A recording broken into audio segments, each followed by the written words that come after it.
Good morning, West Main family. We trust that everyone's had a good week and that although everybody's holed up at home, that you've managed to stay happy and healthy and safe. And we know that this is an unprecedented, strange time that we're all enduring together as the family of God. And we hope that if any of you have any special needs, if you need something brought to you, or if there's any other way that the church can help, we want to be there for you. We want to serve. So please contact myself or one of the rest of the staff, contact the elders, one of the deacons, so that we can continue to support one another, even in this difficult, strange time. Today I want to talk to us from Isaiah chapter 40, verses 27 through 31. A couple of weeks ago, we made quick reference to this text, where it talks about lifting up God's people like on the wings of eagles. And we talked about the comfort and the hope that's found in that. And I was thinking this week that it would be a good text for us to focus upon and really to dive into, because there's more there than just the last verse. In fact, the entire context is a context that lifts us up and encourages us even in difficult times. The text has a familiar ring to us. Everyone truly wants to fly. In fact, that metaphor is used all throughout our culture. I've heard it in song, in poetry, in film, in music, where folks will say, if you need to rise up with wings and fly. So this idea of flying on eagle's wings is metaphorically used both in Scripture and also in culture to talk about being set free and to talk about finally rising above. Therefore, the metaphor is wrapped in the idea of hope. It's wrapped in the concept of looking to the future and having confidence that in the end there's victory that's going to be found. And so this text is very, very comforting. And the reason it is so special is because of the common state that we all experience in humanity. And even though this unique circumstance is very different than any of us have ever experienced before, the world continues to churn on. And when this is done, and it will be done, it may be 2 weeks, it may be 2 months, we don't know when it will be, but we need to all take heart that this pandemic that we're experiencing, it's going to be over. Life is going to get back to some semblance of normal, even if it's a new normal, because the world is slightly different. But either way, this will be over. And the Lord's going to bless us, and we're going to move forward. And then there'll be something else. And then that will be over. And then there'll be something else. And that's just the pattern of this life and this world. As long as it's here, until the Lord comes back and it's all destroyed, then this world is going to continue to move forward. There are times when Satan gets the best of us all. And it's hard to hang on in faith because everything seems to be going wrong. This isn't the only time that'll be. It's happened in the past in each of our lives. It's going to happen in the future. It's the cycle of this world. So it's easy to trust God when things are going well, but it's not so easy when the weight of the world is on your shoulder. And that's when this text, I believe, in Isaiah chapter 40 is so very, very, very comforting and powerful. Let's turn over and read it together. Isaiah chapter 40, verses 27 through 31. What do you say, O Jacob?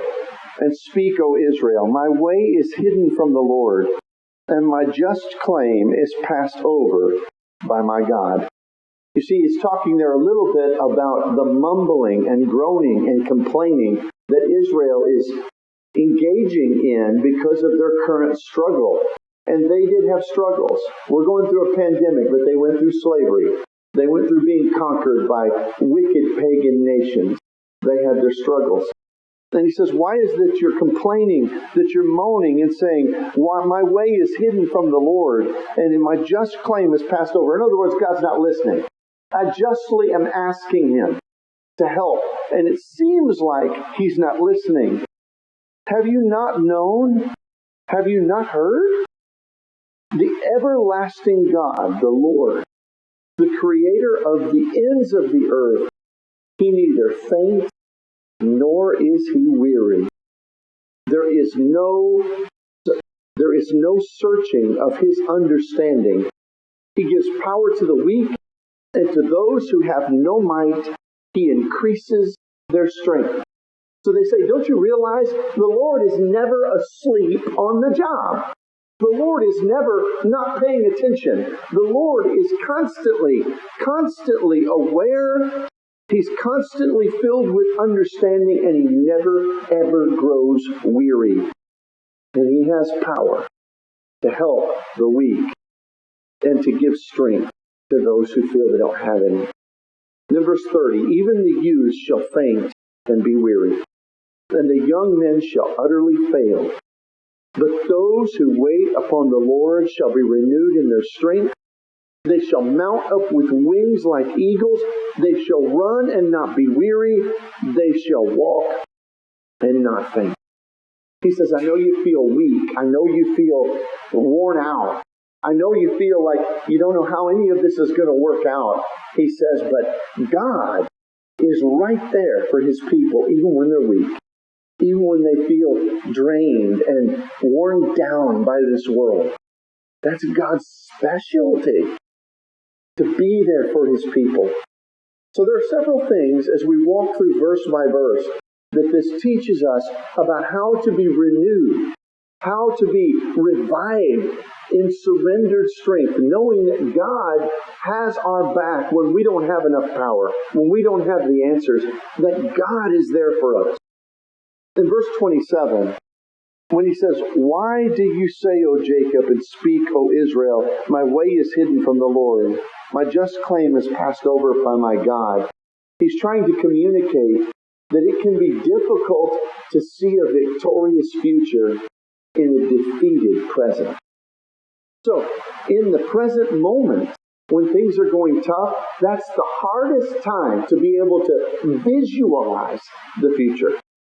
Lenore and I, we laugh about this through the years because we bought several new homes and transitioned, even the place where we are here now in Mississippi. I'm better at being able to visualize. Lenora, she has a great creative ability to decorate and to really make things nice, but she has trouble seeing it, visualizing it. So I've told her before, I said, baby, I know you have trouble seeing what it can be, and I'll try to describe it to her. But we could knock up this wall and change this, or we could remodel this, or we could fix this. And she says, I just have trouble seeing it. And I think that's the way it is for us when life is going at its worst, when life is difficult. We know God has promised us victory. We know that God has seen us through in the past through hard times and seen his people through. But it's in those darkest moments that it's so difficult to visualize what God can do and has promised to do. The despair here in verse 27 rings so true. We all suffer and we all wonder why. And questions in the moment of pain, we need to realize, as we mentioned a couple of weeks ago, those are not an indicator of doubt. They're not an indicator of a lack of faith. They're just an indicator of being in the pool of humanity. That we indeed are people. And people, we have emotions and we struggle. What's important is that even in the midst of those feelings, we continue to be faithful. We continue to move forward. I love the text in Psalm chapter 37, verses 1 through 4. And here the psalmist says, do not fret because of evildoers, nor be envious of the workers of iniquity, for they shall soon be cut down like grass and wither as the green herb. He says, don't fret, because he uses specifically evildoers and wickedness, but this would apply to every hardship in this world. He says, do not fret when things are hard. But verse 3, but trust in the Lord and do good. Dwell in the land and feed on his faithfulness. Delight yourself also in the Lord, and he will give you the desires of your heart. He says, even when you feel you're suffering, even when you're tempted to fret, and to be down. He says it's at those moments we have to renew our trust in the Lord. We have to do good anyway. We have to move forward in that regardless of how we feel, because we know in faith that God lifts up those who are weak, that His wings are what can cause us to fly. And we trust His promises and trust His word. The second thing we see in our text is in verse 28, where it says, "Have you not known? Have you not heard? The everlasting God, the Lord, the Creator of the ends of the earth, He neither faints nor is He weary. There's no searching of His understanding." We have to begin with an acknowledgement that even when our lives seem so hard, that God is still there. That He's still there. He's not here one moment and gone the next. Just like we talked about Joseph last week, God is with us even in the prison, even in slavery, even when we're betrayed. God is still there. Regardless of how we feel, we have to decide to know that He's still there, that He has not, and He will not abandon us. You see, this is a great test of true faith when there's trials. It's a great test. But when we come through it, our faith will be even more the stronger if we just grit our teeth, buckle down, move forward, and persevere. In verse 29 of our passage,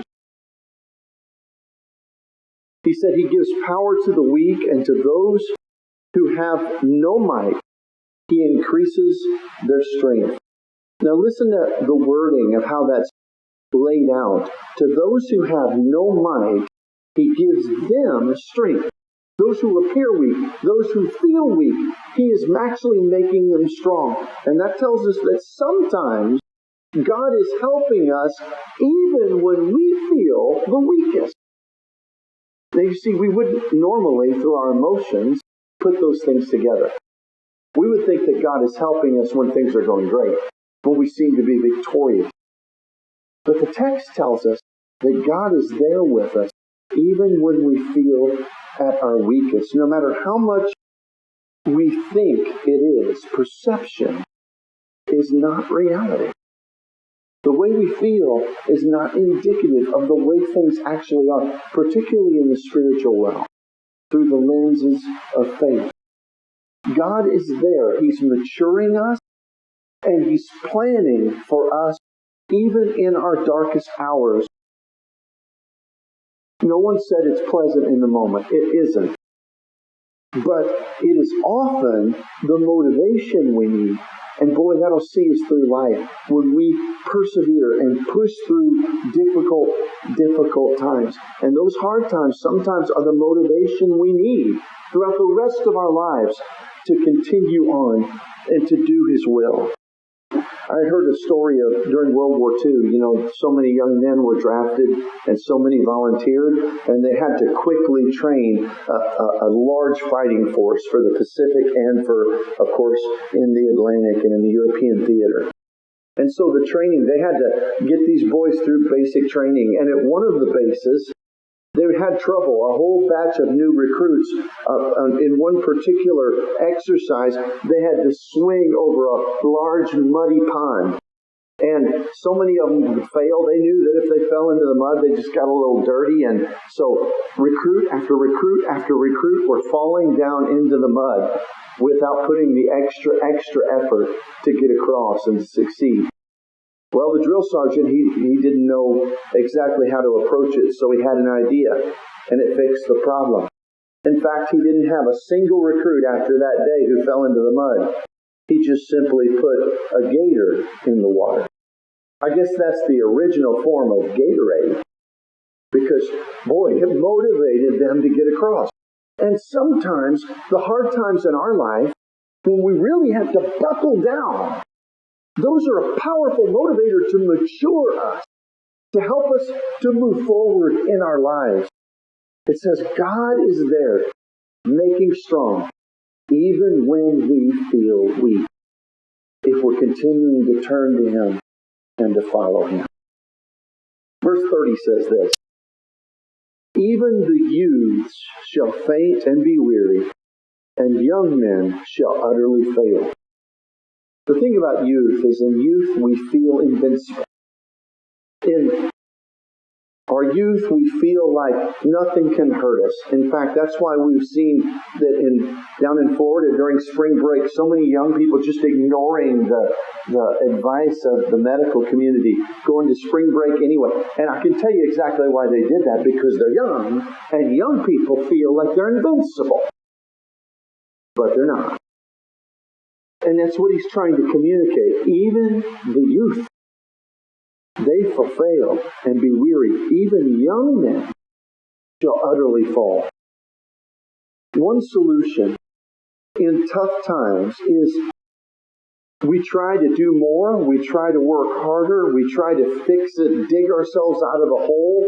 But this message is trying to communicate that no matter how strong you think you are, no matter how much ability we think we have, that there are times that to really soar, we're going to need to come to a place where we stop relying upon our own abilities and our own power, and we just rely upon Him to lift us up.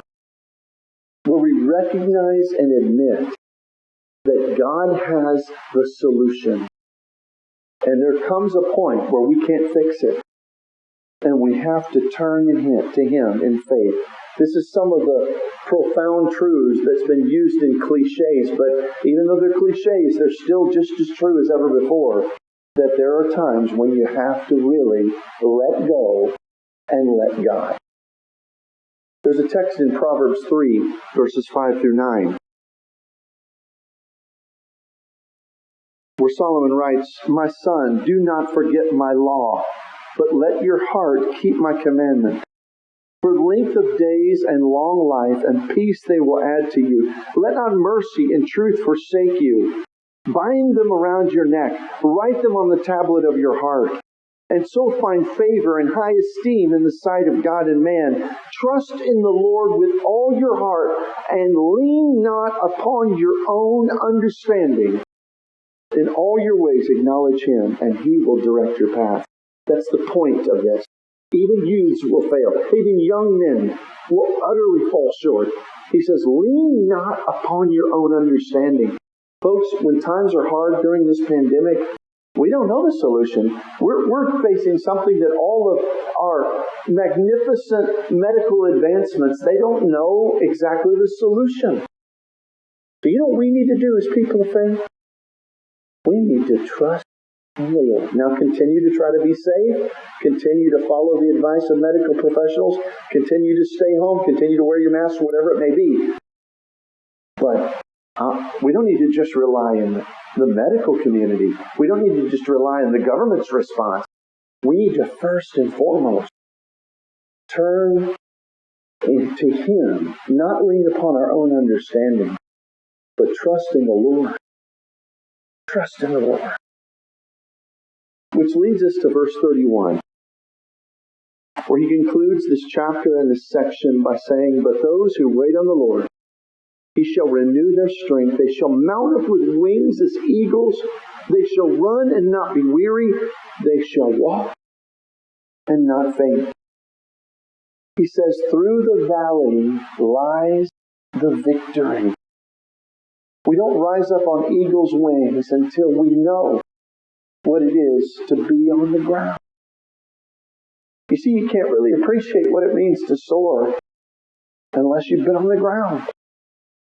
God has brought us through the trial, spurring us on so that we can fly. And I'll tell you, I look to a future, and we know this is going to be over. Someday, we're going to look back on this and we're going to tell great stories about what it was like during the pandemic. But when we get to that day, especially our young people who've never faced any trial in their life, they're going to appreciate the freedoms they've had.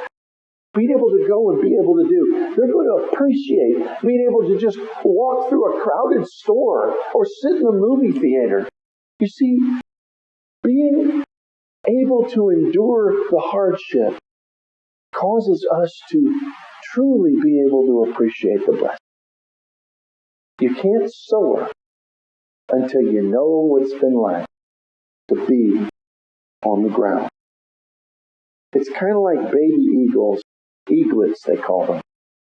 And when they hatch from the mother's eggs, the nest, the first layer of the nest that a mother eagle, she will pack it down with jagged rocks and thorns, and then over the top, she'll put a soft lining of fur and feathers and wool. And when those tiny eaglets are born, it's just a comfortable, perfect environment. Full wool, feathers, fur, and they'll be comfortable until the day comes when she says and thinks they need to now fly. Because you see, if they can just live their whole lives being fed by their mama, and in this warm, comfortable environment, they'll never take the risk, take the chance, learn how to fly themselves. So what she does is she scratches up that nest, and then that turns up all those thorns and jagged rocks. Suddenly it's not comfortable anymore. And guess what? Little baby eaglets, they then start to venture out of the nest and learn how to fly. So you see, God can take these times, and He can make us better than we've ever been. We just have to continue on in faith, trust Him, not lean on our own understanding, and move forward. In Psalm 55 verse 22, it says, "Cast your burdens on the Lord, and He will sustain you. He shall never permit the righteous to be moved." We need to remember, even in the midst of this strange times, and in the midst of this unprecedented pandemic, that if we cast our hope on the Lord, He never lets down the righteous. And it may be hard, there may be difficult days, but in the end, He can cause us once more to soar, even higher than we did before. Are we living in a defeated present? Are we seemingly digging our hole deeper and deeper? Well, there's good news. If you're discouraged today by all of this, and the news is getting you down, and you're so anxious about where things are going, what's going to happen, rest assured there is light at the end of the tunnel. There's a shoulder to lean on, a divine shoulder, a strong shoulder to lean on, if we just press forward. Well, we talked about cliches already, so I'm going to close with one. Probably the best known poem in the religious world, called Footsteps in the Sand. One night a man had a dream. He dreamed he was walking along the beach with the Lord. Scenes from his life flashed across the sky, and he noticed two sets of footprints in the sand, one belonging to him and the other to the Lord. When the last scene of his life had flashed before him, he recalled that at the lowest and saddest times in his life, there was only one set of footprints. Dismayed, he asked, "Lord, you said that once I decided to follow you, you'd walk with me all the way. I don't understand why, when I needed you the most, you would leave me." And the Lord replied, "My precious child, I love you. I would never leave you. During your times of trial and suffering, when you saw only one set of footprints, that was when I carried you." Here at the West Main Church of Christ, let's let the Lord carry us through these difficult times. If there's any need in your life, please contact one of the shepherds, one of the staff members, and continue to stay safe, stay healthy, because we love you. God bless.